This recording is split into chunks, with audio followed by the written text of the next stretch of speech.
رسول اللہ صلی اللہ علیہ وآلہ وسلم جب دعا کرتے تھے تو 3 بار کرتے تھے، اور جب کچھ مانگتے تھے تو 3 بار مانگتے تھے۔ صدقہ سائل کے ہاتھ سے پہلے اللہ کی بارگاہ میں جاتا ہے۔ آسانی پیدا کرو، تنگی نہ پیدا کرو، لوگوں کو تسلی دو، نفرت نہ دلاؤ۔ کسی کو نیکی کی تلقین کرنا صدقہ ہے، اور کسی کو برائی سے روکنا بھی صدقہ ہے۔ صبح کا آغاز صدقے سے کیا کرو، کیونکہ مصیبت صدقے سے آگے قدم نہیں بڑھاتی۔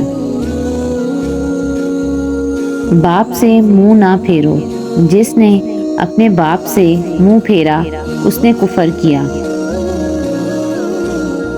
میں تمہیں اس آدمی کی پہچان بتاتا ہوں جس پر جہنم کی آگ حرام ہے اور وہ آگ پر حرام ہے۔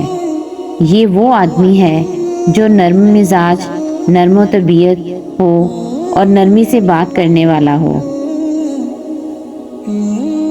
رسول اللہ صلی اللہ علیہ وآلہ وسلم نے فرمایا، تم کسی کی کمزوریوں کی تلاش میں نہ رہا کرو، اور جاسوسوں کی طرح کسی کے عیب معلوم کرنے کی کوشش بھی نہ کرو۔ نظر کا لگنا حق ہے، اور اگر کوئی چیز تقدیر پر سبقت لے جانے والی ہوتی تو وہ نظر ہوتی۔